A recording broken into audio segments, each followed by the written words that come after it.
విద్యుత్ ఛార్జీలు పెరగడానికి కారణం ఏ ప్రభుత్వం అన్న విషయం కాసేపు పక్కన పెడితే, విద్యుత్ ఛార్జీలు పెరిగాయి, దీని మీద ధర్నాకు వైకాపా ఇచ్చిన పిలుపు అయితే మాత్రం నియోజకవర్గాల వారీగా ఈ జిల్లాలో సక్సెస్ అయిందనే చెప్పాలి. ఎందుకంటే రైతు పక్షాన వైకాపా అని కొద్ది రోజుల క్రితం చేపట్టిన కార్యక్రమం ఎంత పెద్ద ఫెయిల్యూరో మనం ఇంతకుముందు వీడియోలో చెప్పుకున్నాం. కానీ ఈసారి కరెంటు ఛార్జీల పెంపుదల మీద చేసిన వైకాపా ప్రయత్నం మాత్రం నియోజకవర్గాల వారీగా విజయవంతమైందనే చెప్పాలి.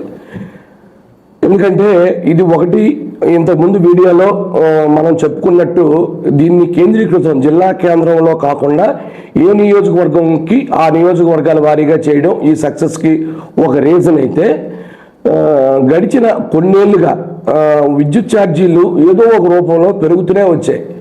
సో ఈసారి టీడీపీ వస్తే విద్యుత్ ఛార్జీలు పెరగవు అని సామాన్యుడు భావించాడు. సరే, ఈ ఒప్పందాలు ఎప్పుడు జరిగింది, ఎంతకి యూనిట్ కొనుగోలు చేశారు, ఏ మేరకు అగ్రిమెంట్లు జరిగింది, దాన్ని మళ్ళీ వెనక్కి తీసుకునే అవకాశం ఉందా లేదా, ఇవన్నీ సామాన్యుడికి పట్టడం అవసరం లేదు కూడా. వారికి కావాల్సింది ఏంటంటే రెగ్యులర్ బిల్లు గతం కంటే తగ్గాలి లేదా పెరగకుండా ఉండాలి. కానీ ఈ చలికాలంలో కూడా గత నెల కరెంటు బిల్లులు పెరగడం తో సామాన్యుల్లో కూడా కాస్త వ్యతిరేకత వ్యక్తమైంది.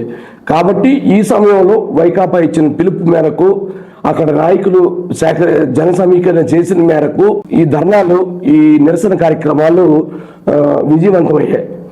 అయితే ఎప్పట్లాగే ఇది మా తప్పు కాదు అని టీడీపీ చెప్తుంది.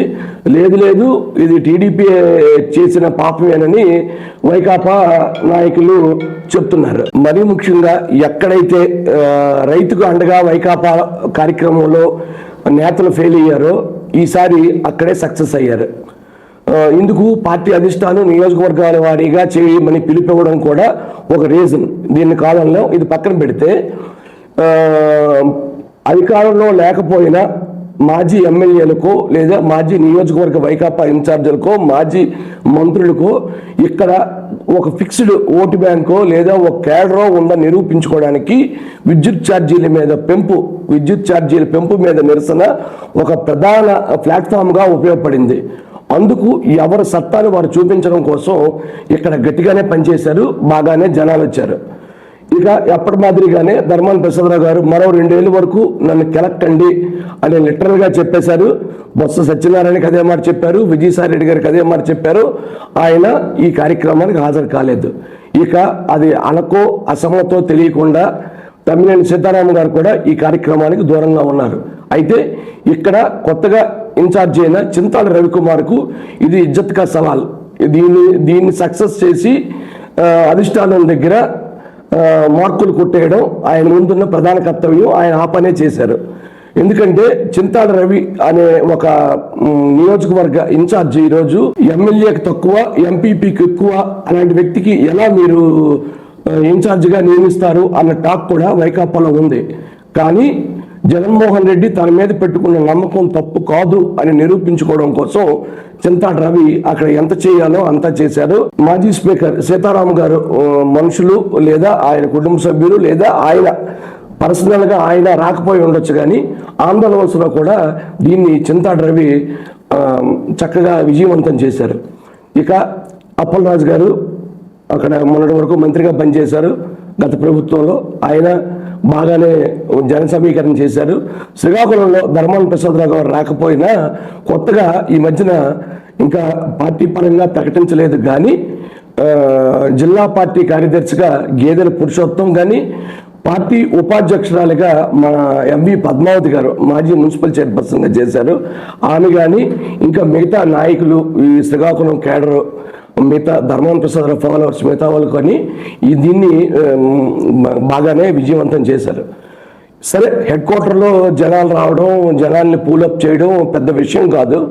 కానీ నాన్ లోకల్లో ఉన్నారు. రెడ్డి శాంతి స్థానికంగా ఎన్నికలు అయిపోయిన తర్వాత ఆమె లేరు, ఎక్కడి నుంచో ఆపరేట్ చేస్తున్నారు. కేవలం ప్రెస్కి ఒక నోటు రిలీజ్ చేసేస్తున్నారు తప్ప నియోజకవర్గంలో ఆమె క్షేత్రస్థాయిలో పర్యటించలేదు అన్న ఆరోపణలు ఉన్న చోట కూడా పాతపట్నంలో ఇది సక్సెస్ అయింది. సక్సెస్ అంటే ఏదో జనాలు పెద్ద ఎత్తున సిద్ధం సభలకు వచ్చినట్టు, లేదు అంటే జగన్మోహన్ రెడ్డి పాదయాత్రకు వచ్చినట్టు, లేదు ఏదో చంద్రబాబు నాయుడు గారు లోకేష్ గారు బహిరంగ సభలకు వచ్చినట్టు కాదు. కానీ ఇది ఈ మెసేజ్ జనంలోకి పంపడంలో వైకాపా సక్సెస్ అయింది. ఇక టెక్కల్ నియోజకవర్గానికి వచ్చేసరికి అచ్చెన్నాయుడు స్వయంగా రాష్ట్రంలో మంత్రిగా ఉన్న, ఈ జిల్లాకు తెలుగుదేశం తరఫున పెద్ద దిక్కుగా ఉన్నా కూడా అక్కడ అసెంబ్లీ నియోజకవర్గ ఇన్ఛార్జిగా ఉన్న పేరాడి తిలక్ కూడా తన శక్తికి మించి దీన్ని సక్సెస్ చేశారు. ఇక్కడ ఎమ్మెల్సీగా ఉన్న దువ్వాడ శ్రీను మాత్రం ఈ కార్యక్రమానికి దూరంగా ఉన్నారు. ఈ కార్యక్రమమే కాదు, మొన్న ఇంతకుముందు పార్టీ కార్యాలయం ప్రారంభించారు, దానికి కూడా దువ్వాడ శ్రీను రాలేదు.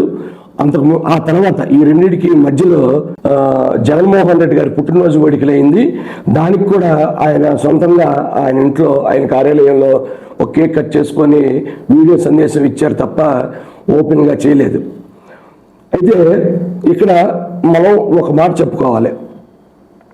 సరే, ఈ ధర్నాలు ఈ నిరసన కార్యక్రమాలు సక్సెస్ అవుతుంటాయి, ఫెయిల్ అవుతుంటాయి. కానీ ఒక నియోజకవర్గంలో పార్టీ ఒక కార్యక్రమం నిర్ణయించినప్పుడు దాన్ని నియోజకవర్గంలో ఎవరు చేయాలి అనేది స్ట్రిక్ట్గా ఒక ఇన్స్ట్రక్షన్ వచ్చినప్పుడు ప్యారలల్గా వేరే వాళ్ళు వేరే చోట చేస్తే ఏం ఇండికేషన్ ఇస్తున్నట్టో ఈ రోజు కూడా వైకాపా తేల్చుకోలేకపోతుంది.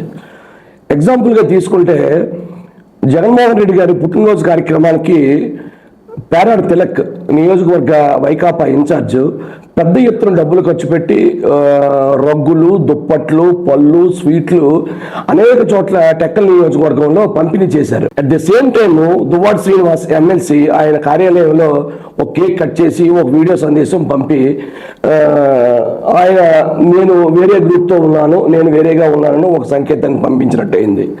అలాగే మొన్న ఈ కరెంట్ ఛార్జీల పెంపుదలలో ధర్మాన ప్రసాదరావు గారి విషయం పక్కన పెడితే, ఎందుకంటే ఈ ఎన్నికలైన దగ్గర నుంచి ఈ ప్రస్తావన అనేక సార్లు చెప్పుకున్నాం కాబట్టి పక్కన పెట్టమంటున్నాను, అంతకుమించి వేరే కారణం లేదు. ఇక సీతారాం గారు ఈ కార్యక్రమంకి పూర్తిగా దూరంగా ఉన్నారు. తన కొడుకు ఆరోగ్యం బాగోలేదని కొందరు అన్నారు, ఆయన భార్య కంటే ఆ ప్రశ్నని మరికొందరు చెప్పారు. ఏదేమైనా ఆయన రాలేదు అనేది వాస్తవం. అయితే నిన్న ఎమ్మెల్సీ బొత్స సత్యబాబు గారు ఆయన ఇంటికి వచ్చారు.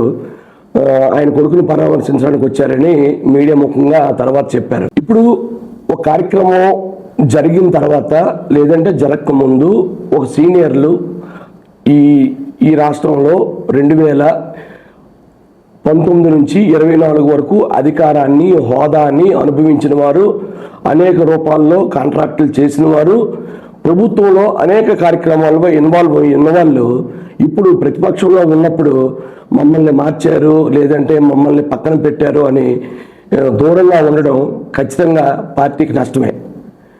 ఇక్కడ చింతాడ రవి కాకపోతే ఆంధ్రవలసలో వేరొకరు అవుతారు, లేదు అంటే టెక్కల్లో పేరాడి తిలక్ కాకపోతే ఇంకొకరు అవుతారు. పార్టీ ఒకసారి పడిపోయిన తర్వాత డ్యామేజ్ కంట్రోల్ కోసం కొన్ని పనులు చేయక తప్పదు. అందులో భాగంగానే మార్పులు ఉంటాయి తప్ప ఎవరి మీద వ్యక్తిగతంగా ఏమీ పార్టీ పెట్టుకోదు. పెట్టుకుంటే అసెంబ్లీ నుంచి తీసేసి పార్లమెంట్కి పంపే పరిస్థితి ఉండదు ఎక్కడికక్కడ. ఇలాగే పాతపట్నంలో రెడ్డి శాంతి గారు మొన్న జగన్మోహన్ రెడ్డి గారి బర్త్డే వేడుకలు చేస్తే ప్యారలల్గా కొత్తూరులో, అదే కాన్స్టిట్యున్సీ కొత్తూరులో మాజీ కాప్ కార్పొరేషన్ చైర్మన్ మన మామిడి శ్రీకాంత్ గారు ఆయన అక్కడ వేరేగా దుప్పట్లు పంచే కార్యక్రమం ఒకటి చేపట్టారు. అక్కడ మామిడి శ్రీకాంత్, రెడ్డి శాంతి కలిసి చేసిన, ఇక్కడ దువ్వాడ శ్రీను అండ్ పేరాడు తిలక్ కలిసి చేసిన, ఆంధ్రవలసలో రవి అండ్ సీతారాం గారు కలిసి చేసిన పార్టీ ఒక బలమైన ఇండికేషన్ పంపించినట్టు అవుతుంది. ఇక కొద్ది రోజుల్లో జగన్మోహన్ రెడ్డి గారు జిల్లాలో పర్యటిస్తానంటున్నారు. బహుశా అప్పటికైనా వీటికి కొలిక్కి చేస్తారని మనం ఆశిద్దాం.